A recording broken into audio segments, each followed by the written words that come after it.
Greetings, everyone, and welcome to Spacing Out. I'm Jason McClellan. And I'm Maureen Ellsbury. Thanks for joining us. Guess what, Maureen? Today is our birthday. No, wait, Jason. Okay. Tomorrow is our birthday, and the reason I know that is because it's May 4th, Star Wars Day, which is also coincidentally my birthday. Yes, we do share our birthday with your birthday. That's right. 1 year ago, Spacing Out started, so happy birthday to us, I guess.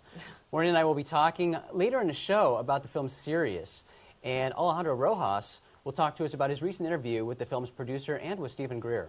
But first, we'll get you caught up with some of the stories that were in the news this week. A man in Perth, Western Australia, claims he has snapped hundreds of photos showing UFOs. The photographer Rob Hartland discovers the UFOs when reviewing the thousands of photos he takes of the sky. According to Perth Now, Hartland has taken more than 20,000 photos of the daytime sky in the past 6 months. He reportedly began taking pictures of clouds in November 2012 to test out a new Sony CyberShot DSC RX100 camera.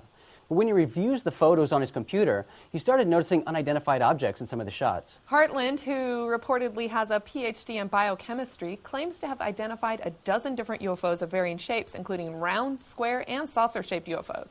On his website, Hartland explains, "These craft are fast-moving and fly at fairly high altitude, as I usually focus the camera on the edges of mid to high-altitude clouds. I usually take a series of 20 to 30 photos on continuous shooting mode with a fraction of a second between each photo. When captured, most of the time these craft are present in only one and occasionally two of the series of 20 images. I usually take about 300 images at a time, especially when there are wispy high-altitude clouds. On some days, there may be craft present in more than 5% of the photos, although many are too small for enhancing. Now I only look for the really good ones." Perth Now reports that Sunday Times picture editor Jackson Flindell said Mr. Hartland's images did not appear to have been tampered with, but dust on a digital camera's imaging sensor could cause anomalies in digital photographs, while powerful magnification could also distort images in some cases. Hartland is careful to point out, "I always say could rather than is. There is always doubt, but UFO stands for unidentified flying object, and as far as I'm concerned, these aren't identified. It's possible some are man-made, but I don't think they all are." Brazil's Ministry of Defense invited members of the Brazilian Committee of UFO Researchers, or CBU, to a formal meeting with members of the Brazilian Armed Forces. The meeting was held April 18th at the Ministry of Defense headquarters and was attended by representatives from the Brazilian Air Force, Navy, and Army. The meeting was the result of a petition created during a Brazilian UFO conference held last December and sponsored by the Brazilian UFO magazine. Among other points, the petition asked that the Brazilian government take UFO sightings seriously and that they declassify all of their files regarding UFO investigations. The petition was signed by the 30 speakers at the conference who represented over 15 countries and the 600-plus attendees. Open Minds had the opportunity to sit down with the Brazilian UFO magazine's editor, AJ Javayard, at the conference last December to understand the goal behind pushing this meeting forward. In this conference was to send this message to society that we, the UFO researchers, who acknowledge the materiality of the UFO phenomena, we know that the government also acknowledges that reality and has documents about it. The meeting was centered on access to military documents regarding UFO investigations, and although the Brazilian government has released more than 4,500 documents, some of the files regarding the more famous cases have yet to be declassified. The Secretary for the Ministry's Institutional Coordination and Organization, Ari Matos, reassured the group that the documents are going through the proper procedures for release and will be released in accordance to Brazil's Access to Information Act, or LAI. The meeting lasted about 75 minutes, and everyone seemed satisfied with the results. Matheos told reporters, "LAI has opened to the general public the possibility of accessing a great deal of information produced by the government. A regular means of contact must be created to suit the needs of both the UFO researchers and society in general." There's a new space-based tool launching in 5 years that will search for extraterrestrial life. A new study suggests that white dwarf stars can support habitable planets. Red Orbit explains that researchers demonstrated that it should be possible to detect biomarkers surrounding these habitable planets, including methane and oxygen, that indicate the presence of life using advanced technology that will become available in the next decade. This advanced technology will be aboard NASA's James Webb Space Telescope, or JWST, that is scheduled to launch in 2018. According to the Daily Galaxy, Professor Avi Loeb, director at the Harvard University Institute for Theory and Computation, who led the recent study, explains, "In the quest for extraterrestrial biological signatures, the first stars we study should be white dwarfs." Professor Dan Maus of Tel Aviv University, who is part of the research team, agrees with Loeb. He states that by using the JWST to examine planets orbiting white dwarf stars, if all the conditions are right, we'll be able to detect signs of life. JWST is designed to look into the infrared region of the light spectrum where such biomarkers are prominent, making it an ideal instrument for hunting out signs of life on exoplanets. JWST will also be able to analyze the atmosphere of Earth-like planets without weeding out the similar signatures of Earth's own atmosphere, because it'll be space-based and not ground-based. The team's study was published in the monthly notices of the Royal Astronomical Society. The film Sirius was released last week on Monday, April 22nd. This is the movie that focuses on the work of Dr. Stephen Greer. And the tagline for the film reads, "The question is not, do they exist? The question is, how are they getting here? It is time for you to know." This film was crowdfunded by donations, and the film bills itself as a film by the people, for the people. Sirius has received mixed reviews, and there's been a lot of discussion about the tiny humanoid presented in the film, and criticism over seemingly misleading statements by the filmmakers who assert that the humanoid is extraterrestrial. Here now is Alejandro Rojas, who recently interviewed the film's producer, J.D. Serafine, and Dr. Stephen Greer to talk with them about Sirius. Alejandro? Thank you, Jason and Maureen. This week, there's been a lot of debate on the Sirius documentary, and we went to the heart of the controversy and interviewed the movie's producer, J.D. Serafine, and we were lucky enough to catch up with Dr. Stephen Greer, who was at the citizen hearing on disclosure this week. We asked him about the testimony that he gave at the hearing, and we also asked him his thoughts about the movie. It was in the film, and I looked to clarify, and I communicated a little bit with Dr. Nolan. He seems pretty convinced that at least what he's satisfied that it's human. Do you still hold out the possibility that it could be of extraterrestrial origin? Let me explain science for a moment, so everyone listen carefully. Dr. Nolan has not done the genetic analysis fully enough to rule in or out anything. Now, there is human genetic material in the genome.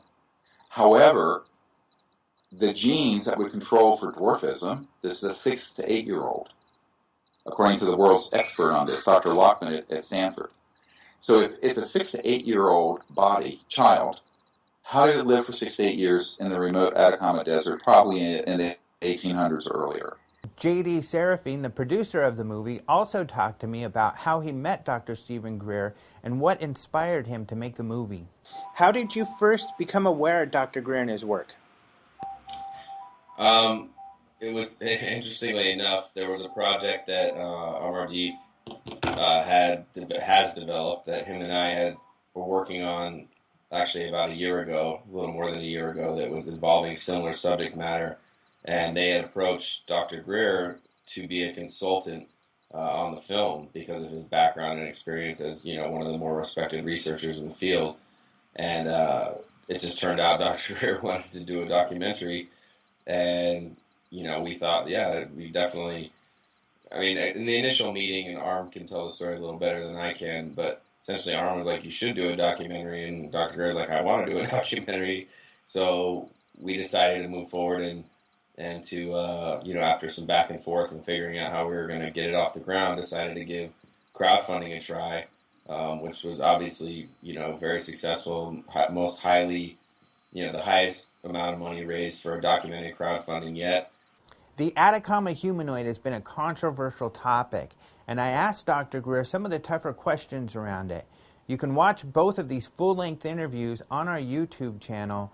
We've also been a primary source of information on this Atacama humanoid and will continue to do so. So stay tuned to OpenMinds.tv and definitely check the Open Minds YouTube channel for the latest. Back to you, Jason and Maureen. Thanks, Alejandro. Thanks.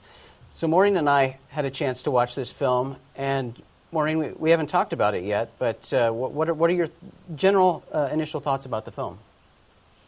Well, I do feel like segmented in between a lot of hoopla, there were a few good points in the film, but a lot of it was older information.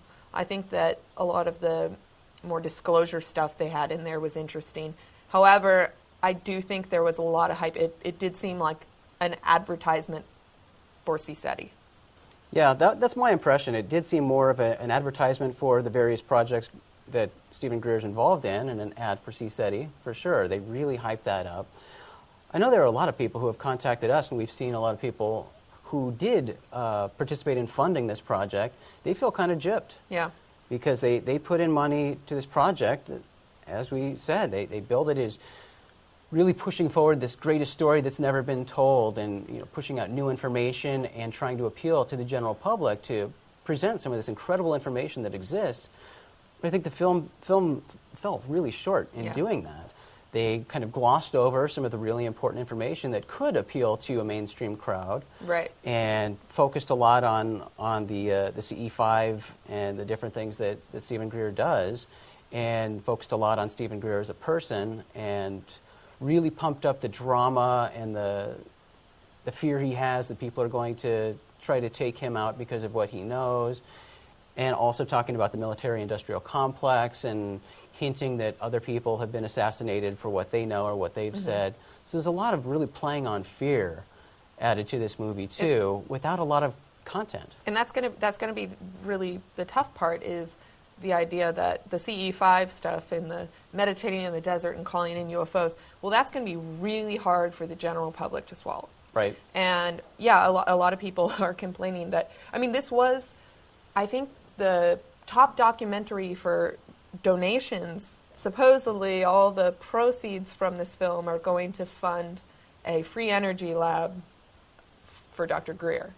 I mean, it's interesting to see the reactions. They are mixed. There are plenty of people, and Stephen Greer has a lot of supporters, a lot of people who believe what he's doing. Again, my favorite part of the film, certainly a lot of old information from the Disclosure Project. I think that's the most important thing that Dr. Greer's done. I think his efforts since then have kind of gone away from that. But that's my personal opinion. I know a lot of people support all of his efforts, and that's great, and those people seem to really enjoy the movie. And then there's Atta the humanoid. Yes, Atta the humanoid, the little guy. So, and he was a little guy apparently. So it's interesting, and a lot of questions remain as to what the real motives were behind the filmmakers. And even in the film, there are multiple people who refer to Atta as an extraterrestrial, or an EBE, an extraterrestrial biological entity. It's strange, but it's not that abnormal. Right. And the doctors pointed out that there are abnormalities, and this is what I like to call the whole ancient alien syndrome, where people like to take something that we can't, that's strange to us or we can't exactly explain, and automatically credit it to extraterrestrials. And that's what a lot of people are doing in this case. Right. 90-something%, that's how sure the doctor is that it's human, and he doesn't even doubt that it's human. He just acknowledges that there are lots of abnormalities here that they can't explain, that are bizarre, they haven't encountered before, but that doesn't mean extraterrestrial. Yes, I know. And I think we're going to see a lot more about this before the doors finally shut on this. And we actually have a large wealth of information on the website about Atta, and Alejandro was able to talk to Dr. Nolan, and I think some more things are going to be revealed that people maybe... There are more investigations underway with this little creature, and as we pointed out on our website, we've got the whole history of this thing. This isn't a new discovery. Doctors have done examinations on this creature before. So we've got the history, and there are things developing right now that are going to shed more light on this little creature. So you're right, it's going to be ongoing for a while. And people have their opinions, and they're going to stick with what they want to believe. So yes, everyone will stick to their opinions, I'm sure. Yeah, that's right. Well, overall, yeah, Sirius I thought was a disappointment. It didn't live up to the hype or the promises that it made, I think. I agree with you. It was going to reveal this greatest story never told, and talk more about, I thought that they were going to get more into the CE5 stuff too, because they explained they were going to tell people how to do that and how to make contact and stuff. But in the end, it said, go to our website and find out how you can be part of this. So pay it's really $5,000 and come really, out with again, us an into advertisement the is what it served Right. as. It didn't tell people how. It said, go to our website and we'll show you how you can pay money, and then we'll show you. Yeah. So anyway, I know people have their own opinions. I'd love to hear your opinion about it, so do post that in the comments so we can hear what you thought about Sirius. If you haven't seen it yet, we do have the ability to watch it on our website, openminds.tv. So check that out if you're interested. Well, that is all for this episode of Spacing Out. Be sure to visit openminds.tv for all the latest news. And if you're a podcast listener, go to openminds.tv/radio and check out Open Minds UFO Radio. We love hearing what you have to say, so leave your comments below and click on the like button if you enjoyed today's show. And remember to subscribe to the Open Minds YouTube channel. We're constantly uploading interesting video content in addition to Spacing Out. So thanks again for joining us today. I'm Maureen Ellsbury. And I'm Jason McClellan. We'll see you in the future.